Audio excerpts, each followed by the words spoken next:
Welcome to Love and Trauma, the real deal. I'm Danielle Sebastian, best-selling author, coach, and yes, I've been through the marriage trenches myself. This show is all about how to actually deal with trauma in relationships and make it work without losing your mind. If you're ready for honest talk, no fluff, and tools that cut through the noise, tune in because let's face it, love can be a bit of a mess, but it's a mess worth figuring out. This is Love and Trauma, the real deal.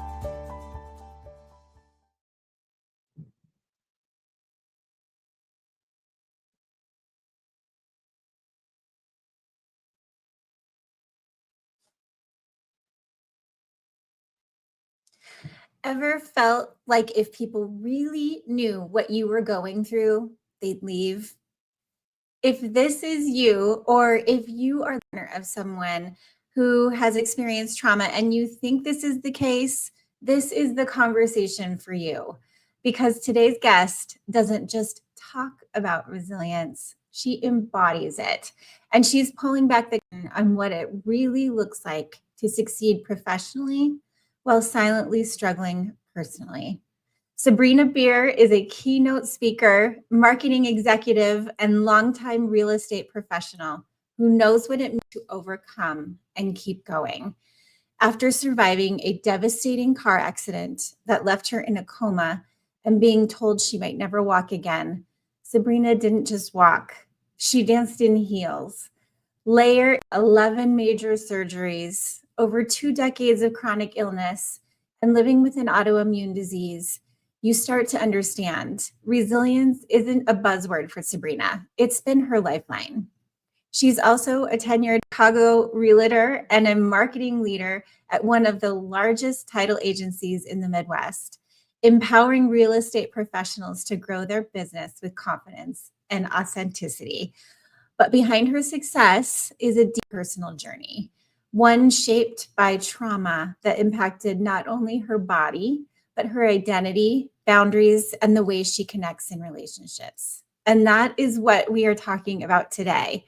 Because here's the truth. So many trauma survivors are terrified for people to know what has happened to them or what's really going on inside, what's still going on inside. But they don't let anyone really see them. But Sabrina did something rare. Let us in. She went deep. And if you've ever felt that way, or if you're in a relationship with someone who feels that way, then this is a must listen conversation. Sabrina, I'm so honored to have you on the show, and let's just get started. My dear. So I would love for you to just share about that first day of college and what devastating turn that took for you. Yeah, well, I never got to the first day.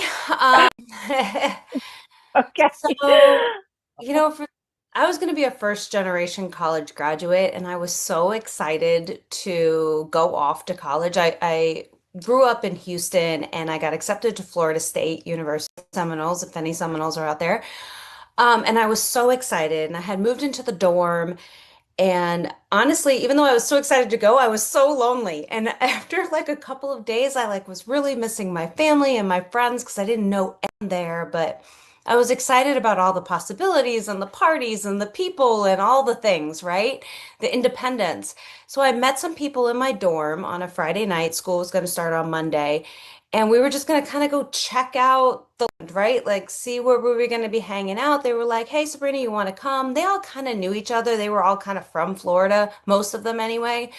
And I was like, "Yeah, sure, cool." So I like put on my cute outfit, the one you feel like super confident in. I'm like, "I'm gonna go meet some new people. Awesome."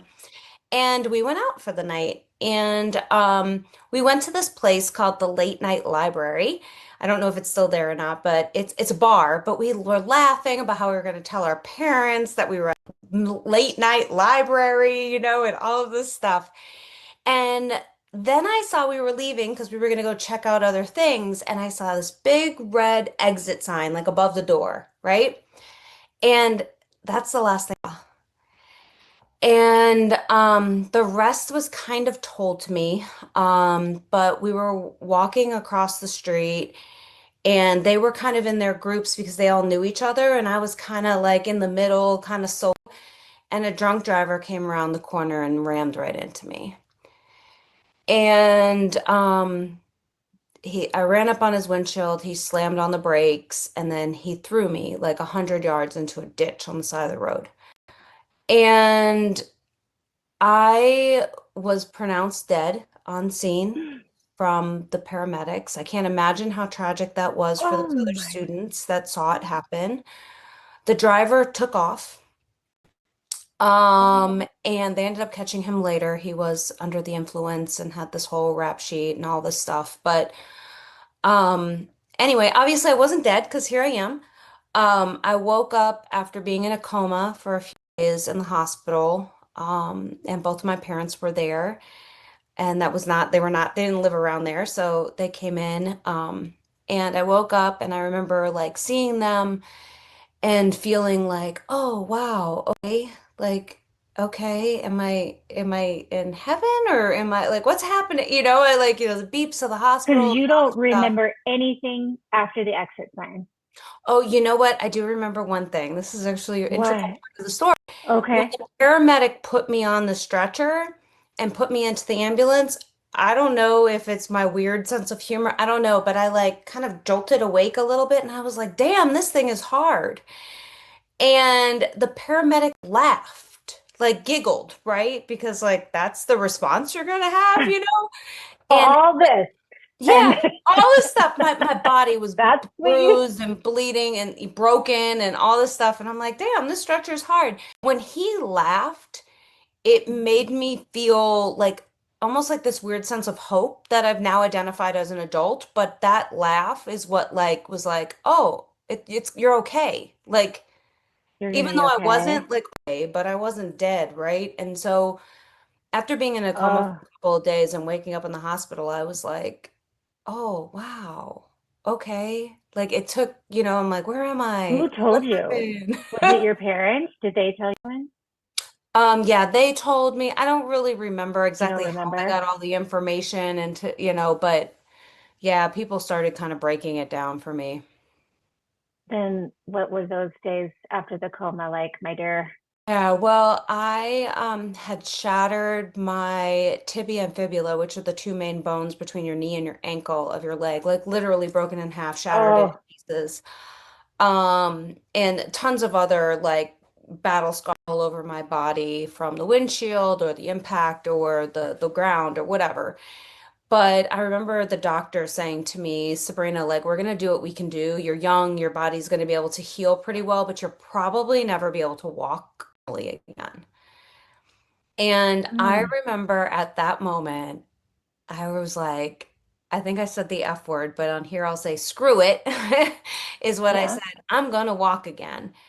And I don't exactly know where that like inner grit came from or that like I don't know. I have a lot of theories, but something inside of me was like, no, this is not going to be the story of my life. Like I am going to, and I'm happy to say that now, I mean, it's forever and ever later, 30 years later at this point, but I can dance in heels, I can do lunges at the gym, like I just never gave up. And still to this day, I have residual effects from that accident, but I just keep going. What are some of the residual? I'm just curious.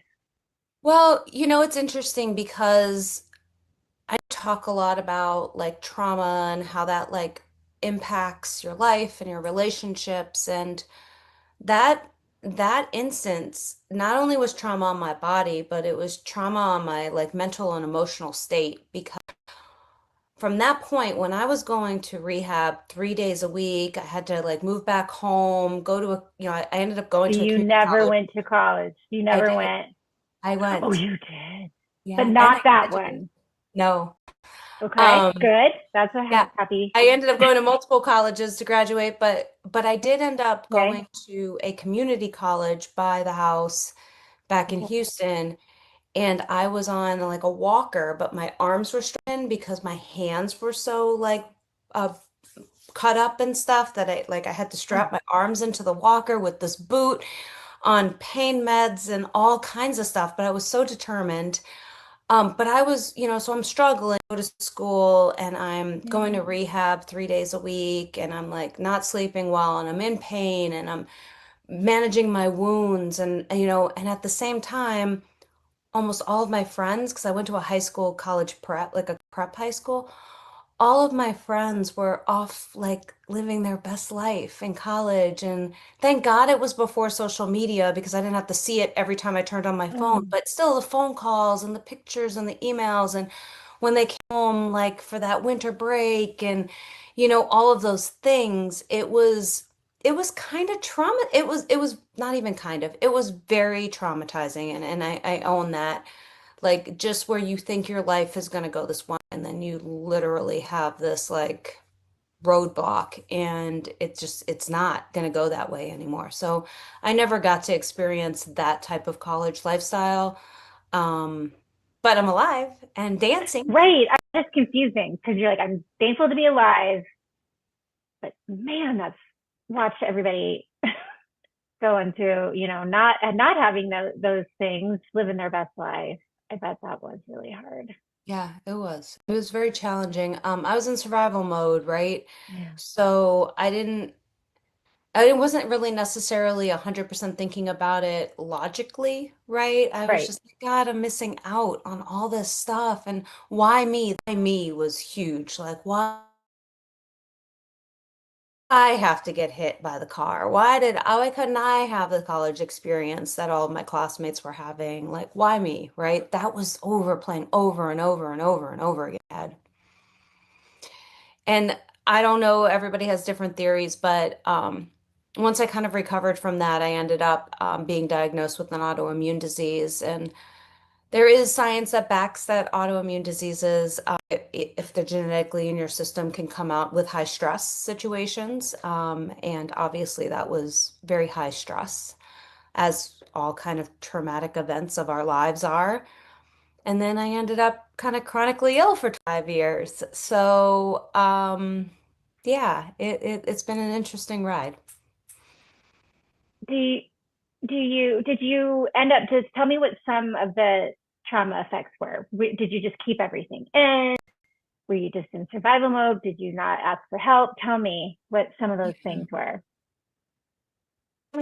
Yeah, I mean, I was in survival mode, right? So every Mm-hmm. day was like, okay, let's just go after this day, right? Like, luckily, again, I had that natural grit that what I didn't realize at the time though is I was like kind of building this resilience muscle that like doesn't matter what happens to me, I'm gonna be able to get through it. Like, but at the time I was stuck in this why me. Um, I dealt with a lot of, mental, I'm very grateful that I don't genetically have mental illness, but I suffered from my own mental illnesses due to that kind of feeling. But the thing that carried through the whole time was I always felt really broken, like literally broken, right? So yes, even Mm. once my leg healed and my other body parts healed, I felt very not like everybody else. Like I felt very different. I felt like my mind was so much more adulting, right? Because I had so much to deal with and manage when my friends were out like having fun and careless, carefree, I guess is the word. And I just could never be like that.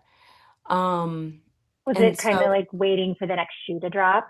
it was always every Yeah. time I went to the doctor, it was always like there's something else, there's something else. And your body can't really heal when it's in under so much stress, right? And so I, yeah, it was like always just a series of bad news, and I tried to hide it, like so I could go out with my friends.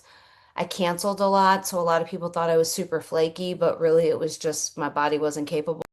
I wanted to go, but then the day came around and it was like, nope, I guess we're not doing this today. Um, I didn't really share my journey with very many people. And I don't know if that was good or bad because I do think that it was able to get me to where I am in my career, but I do feel like I should have shared more with my friends for them to and support me. Um, but also young people, they're not as good at that as like older Empathetic. people. They're not Yeah, that's they're kind of not a learned as skill empathetic. too. Yeah. Tell me, Yeah. did you date? Did it kind of affect those type of relationships at all? Yeah, well, I will say that it still affects that. I'm 48 and I have never been married. I've lived with a guy. I've had, a couple long-term boyfriends, but not very many and not super duper long. Um, I really always felt that, honestly, like, I always kind of felt like I was gonna die. And like my body wasn't going to be able to handle all of this. And so every day I woke up grateful to be alive and I was able to excel in my career. I was able to be a friend and a good daughter and a good aunt.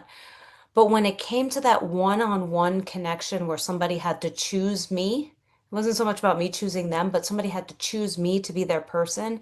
I just felt like I wasn't enough, right? Like I felt I don't know how long I'm going to be around. Like, I always thought I'd die before I was 35. So when I turned 35, I was like, wow, like, whoa, I wasn't expecting that to happen. I guess I should think about retirement at some point, start saving. Like, I just never, um, yeah, so it impacted all of my relationships. I have been in remission for about 5 years now, almost 6 years now, and I am a lot healthier with my attachment styles, for lack of a better word. But I was always, it definitely carried through. Like people really liked me, and I didn't realize that at the time I was really self-sabotaging myself before because I was like, oh, they're never going to be able to deal with health issues. Or all of my surgeries, the way my body was after having all of these. I mean, I've had 11 major surgeries. Like, and when you're young, especially in your 20s, early 30s, like you feel like your worth is this outer shell of your body to some extent, right? The way you look, the way you present yourself. And I was no different. I had that vanity issue or whatever it's called, self-comparison, all of those things. And it wasn't until I've gotten older that now I have like so much better like relationships with everybody, with everything. And yeah, I don't know if that answers Were your you, question, but it does. So tell me, did you just keep people at arm's length?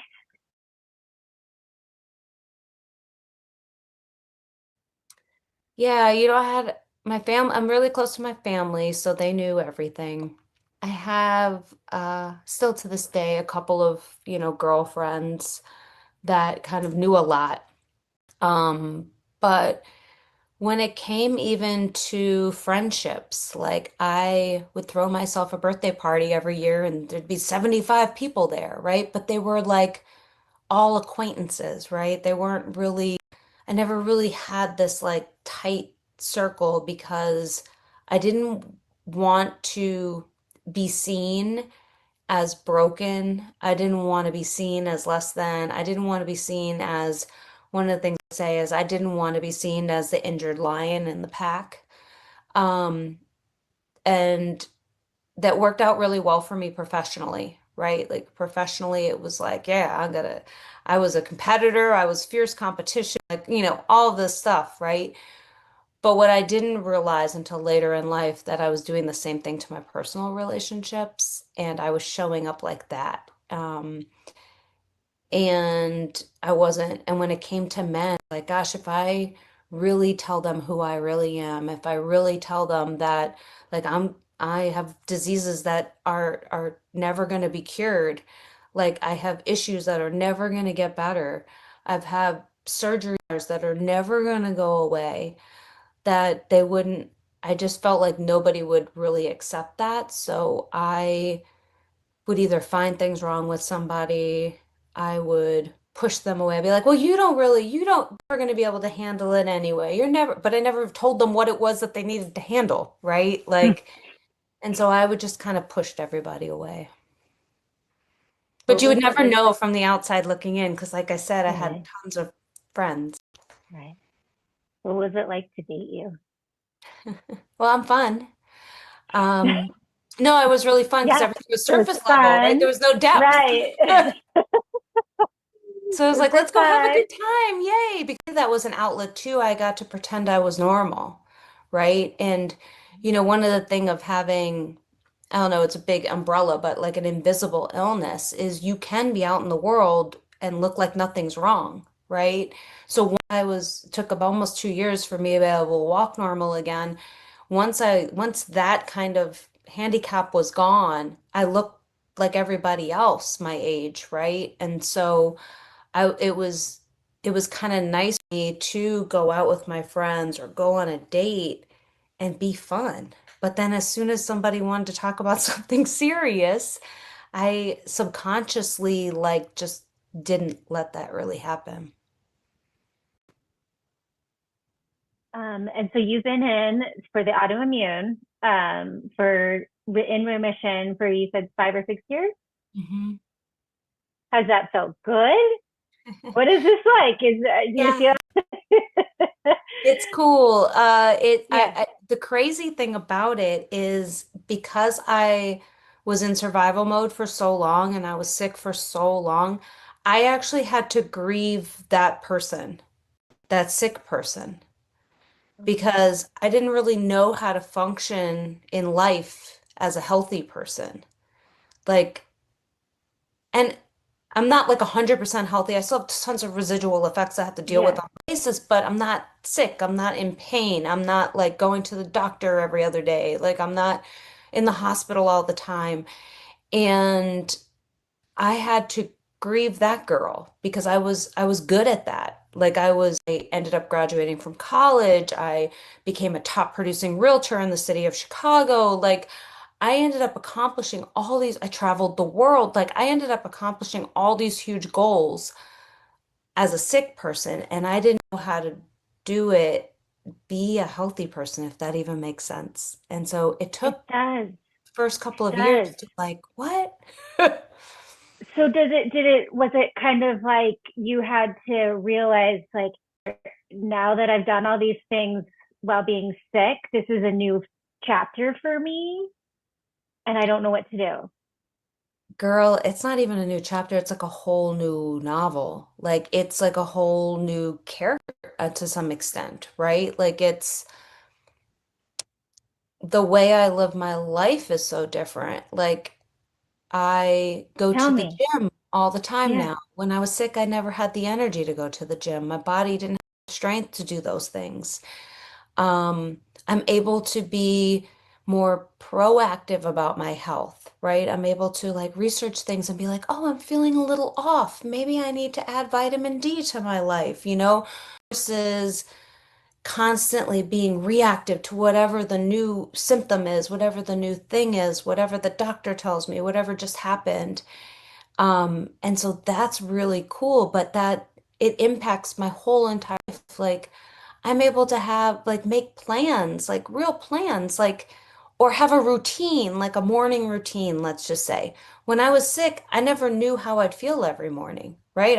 First thing I did in the morning was just thank God I even opened my eyes because I always thought every night was the last night. So, Is it scary? Is it scary to embrace that?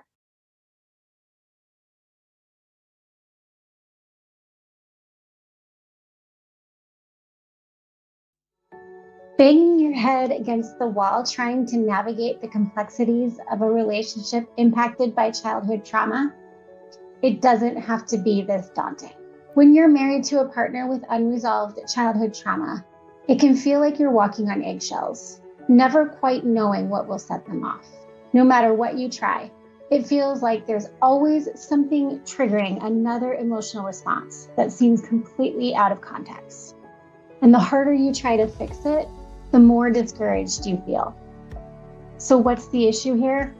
Navigating marriage with a trauma survivor is different. The love languages don't work. Date nights don't work. Self-help books don't help. But here's the good news. I've created something that does work. Something built from years of hard-earned lessons and real-life experience. Ready to take the first step toward real change? Let's talk. I'm offering a free one-on-one call where we'll dive into what's going on in your relationship and figure out a way forward together. This isn't just another quick chat. It's a chance to finally be heard, to share what you're going through with someone who truly gets it.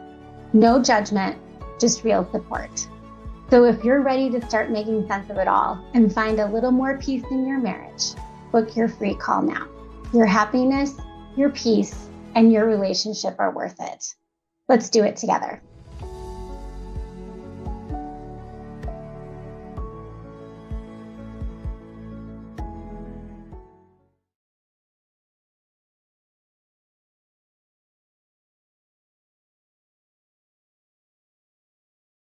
Do you embrace that?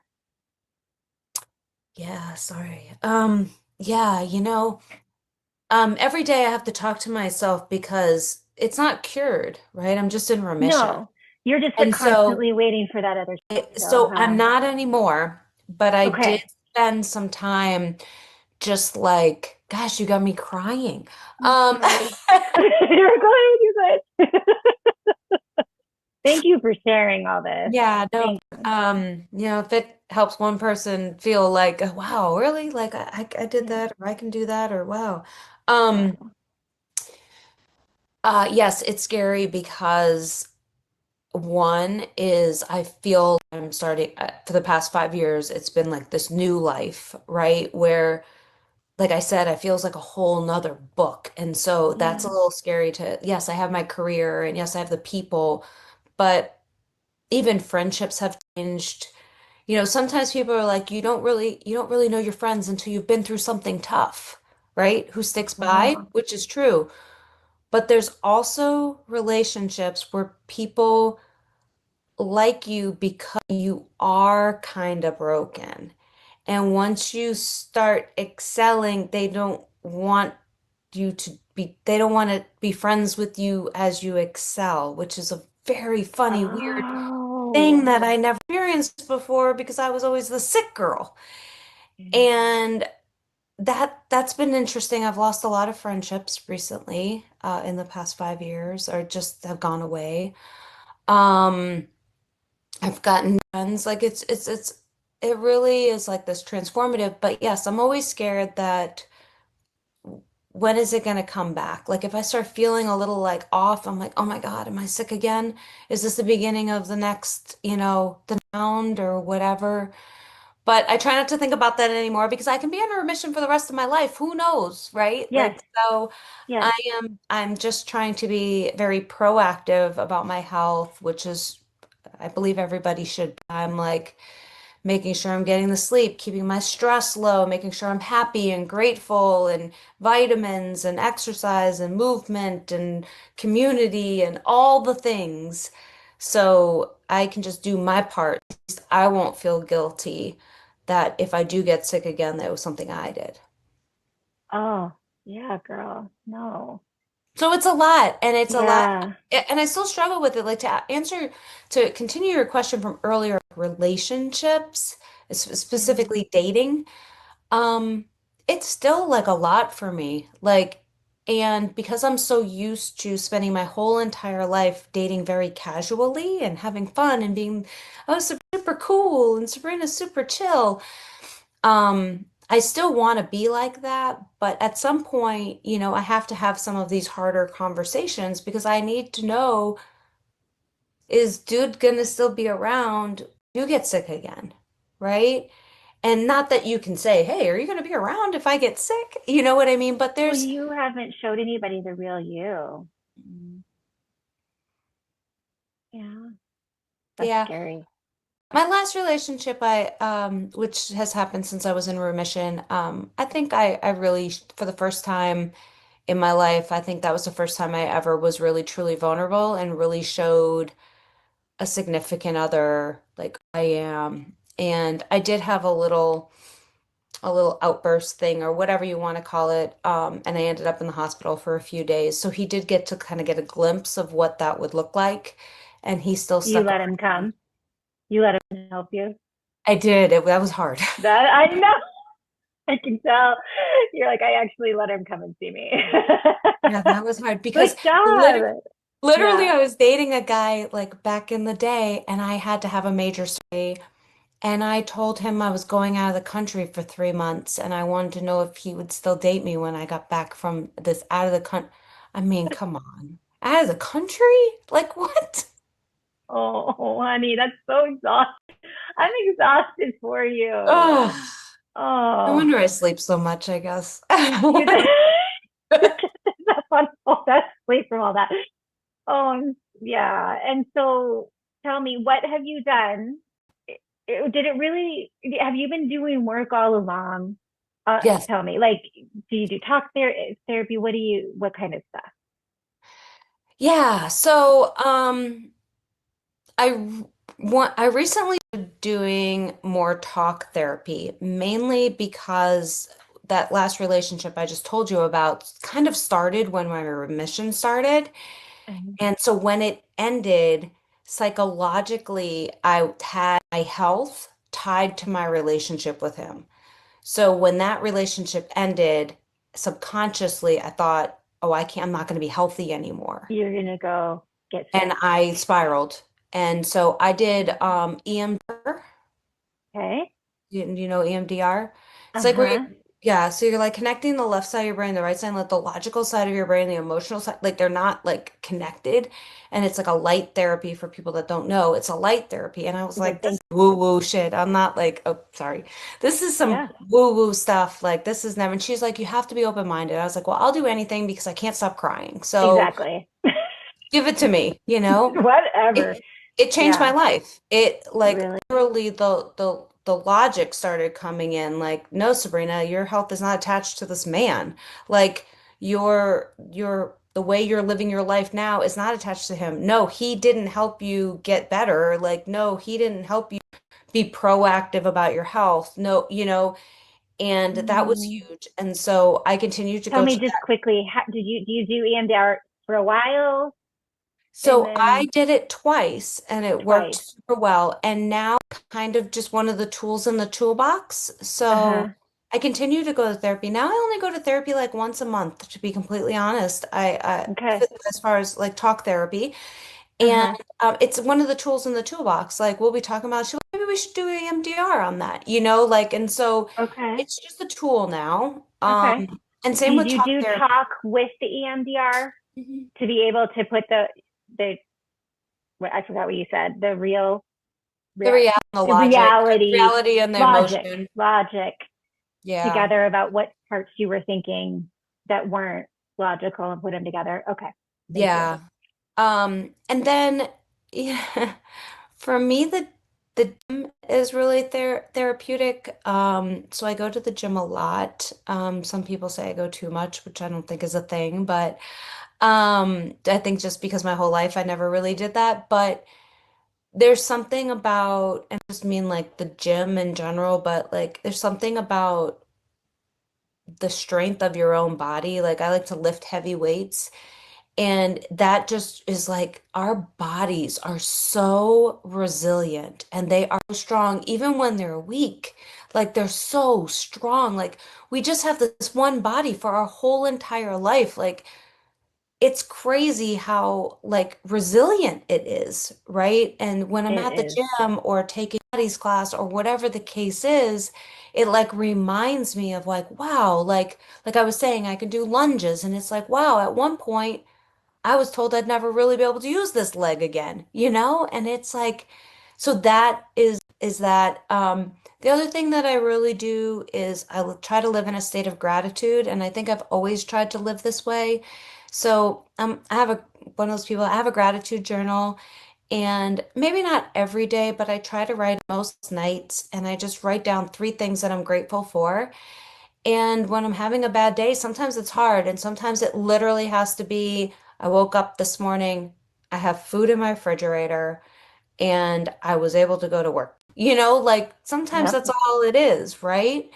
But then other times it's like, wow, this really cool stuff happened. And so I try to like live there. And I know that that's not really the therapy that you're talking about, but those are like the things that like the mindset shifts, right? Because it's Oh no, to I think concentrate. those things are almost more important that people, this people, more people added those daily, routines and keep them healthy. Yeah. I think it's so important. Another piece is in the toolbox, right? Great. It takes So lots I'm of filling things up in my the toolbox. toolbox. That's what I try to do. Yes, I try to fill the toolbox up. yes. My goodness. And sometimes I, that's just walking my dog, right? Or yes. going for a nature walk. Or this morning, I'm at my parents' house right now to help out a little bit, and they have this beautiful like area that's in the sun, but it's shaded. Sat there and did work for an hour, and it's like that's therapeutic because I live in downtown Chicago. Like there's noise and there's all this stuff going on a regular basis, and it was like, oh, this is so peaceful. And I think finding peace is very therapeutic. What would you tell the version of you who thought chaos or illness was her baby? What do you wish we would have known earlier? Whew, everything. Yeah, I really thought that chaos was, and it's something I still struggle with, right? Like they say, my response is keeping busy, and I'm definitely a super busy, naturally busy person. Um, and I have a hard time being by myself, like doing nothing, like chilling. And I I wish that when I was younger, I wish I knew that everybody is a little broken. Everybody's got their You cross to weren't bear. the only one, girl, That's that was right. broke. Yeah. And the Uh, same way that outside of the leg, the learning to walk again thing, but everything else, this invisible illness, people are struggling with all kinds of illnesses, right? It could be the death of a parent, it could be, whatever, all the childhood things people go through, and we're all lost and we're all just trying to figure it out, right? Like I wish I didn't compare myself to others as much as I did when I was younger, as I don't do that now.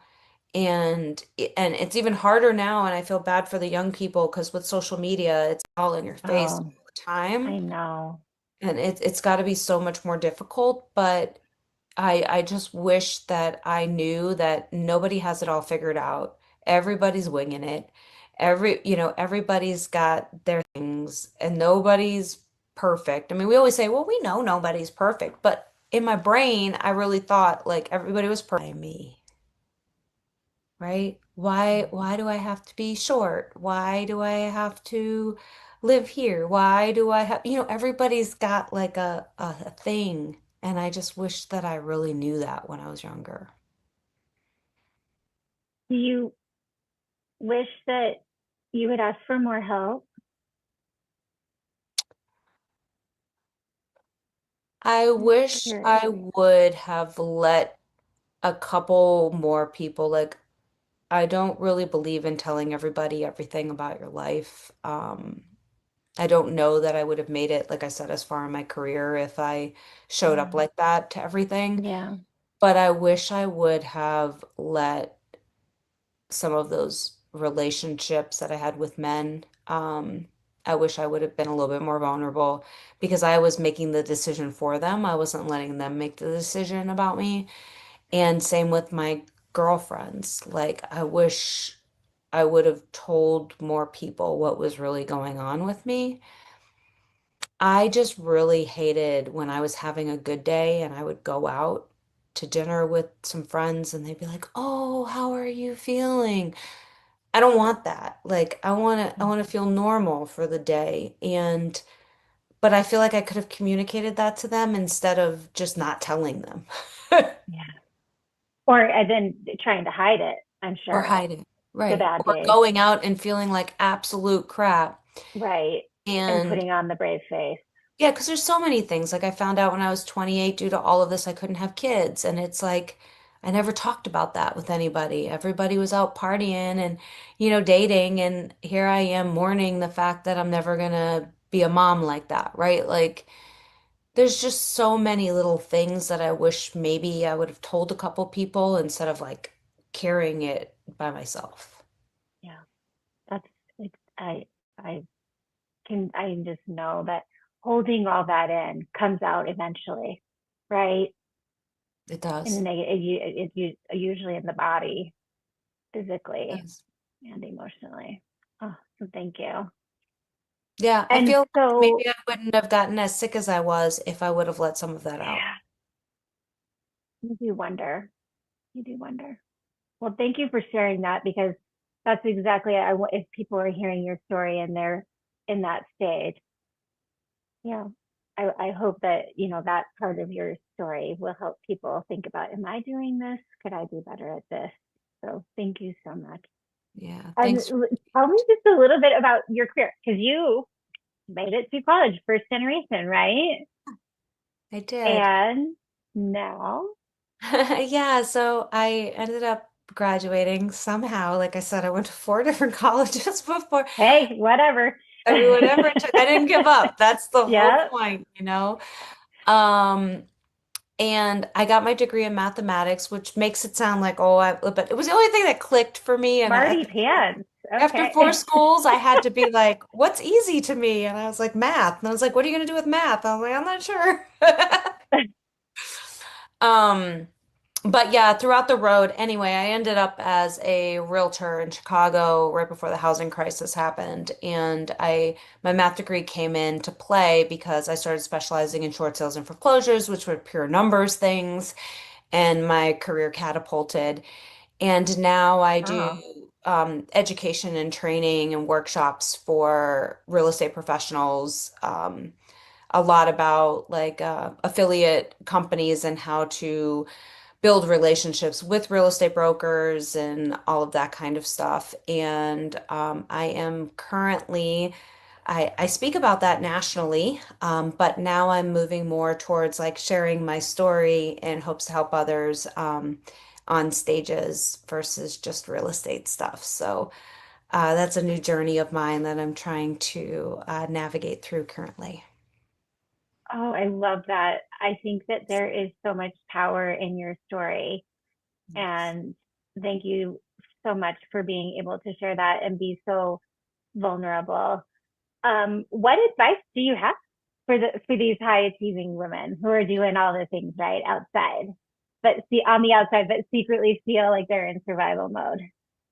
Yeah, I think one of the things that's hard is like embracing your current reality, right? Like back then, like, okay, I'm not going to have this college experience. Okay, fine, but I have all this other stuff, right? So let me live in that, right? Like, I think sometimes we wish, oh, when I turn 40, I want to be doing this or doing that, right? And it's like, but this is where you're at. So like embrace that current reality. And then what I've also realized throughout my whole life is that thing that I was almost like embarrassed of, right? Mm. The thing I didn't want to talk about, the thing of the quirks, the like weird things, the things I just didn't want to say were actually my like superpowers. Mm. So the fact that that whole car accident happened, what that did, like I said earlier, is it built this resilience muscle. It started building this muscle inside of me that's like, I can overcome any obstacle that you put in my way. And that has helped me so much in so many ways. And although my relationships with like, men and stuff are rocky to say the least, or I'm still trying to figure it out. But Yeah. like for me, business wise, those relationships were really solid because I was like, there's no problem I can't solve. There's always a way to figure it out. And so that like stayed with me. And I would just say, like, to anybody that's listening, and especially if you're a high achiever, is to really like think about the things that you think are holding you back, because those are actually the things that are going to catapult you forward. Like, that's what makes you unique and that's what makes you different. And that's like your competitive edge in life is the thing that's actually holding you back. So it's like embrace it, heal from it, deal with it, right? Like find the right people, right? Yourself, other people, whatever people specialize in to get past it or through it, embrace it, acknowledge it. I think acknowledging is probably the first. and then just keep going. Like as long as you don't give up, you're headed in the right direction. One last question. If someone listening is seeing themselves in your story, where should they begin? What's one small step that helped you? Um, Girl, guy, whoever's listening, uh, everybody's going through stuff, and don't compare where you are in your journey of this one life that you get to live with where somebody else is on the journey of where they are in their one life. Um, the self-comparison thing that so many people feel leads to leads to low confidence, right? But when you can approach the world with like resilience and confidence, like then it doesn't matter what everybody else is doing. And so many people are like, I don't care what other people think, but I beg to differ. I would actually challenge you because I actually feel most people care what other people actually think. And it may not be the world, but it may be their mom, it may be their friend, it may be their husband, but they do care. You do care what other people think. And so acknowledging that, but the self-comparison to your peers, to other people your age, to where you thought you would be at age whatever, or you thought you'd be this weight at age whatever, or you thought whatever, you thought you'd be at this point in your career. It's like, stop doing that. I mean, I don't know what else to say. Stop doing that and just live, go forward, do what you want, like go towards your goals and take it at whatever pace you want because there's just this one life. Like that's it in this one body. I just had that conversation with my group clients where I'm like, stop worrying about everybody else's relationship. Do what works for yours. We, we look at the other people, the people in the neighborhood that we think have it perfect. To your point, right? No marriage is perfect. No relationship is perfect. Don't worry about that. You should be doing date nights every week. If that doesn't work for you, it's okay. Do something else, right? If once you release yourself from just worrying about what everybody else thinks and do what really works for you and your relationship, that changes everything. So Yeah. I agree with you. Thank you. Thanks so much for being here today and for sharing the personal story, because I know that you're on stages a lot for your career life, which has been absolutely amazing. But people can learn so much from your personal story and what you shared today. Thank you. Thank you for giving me the platform to share it. This is one of my first times really putting it out there, so thank you. I can't thank you enough.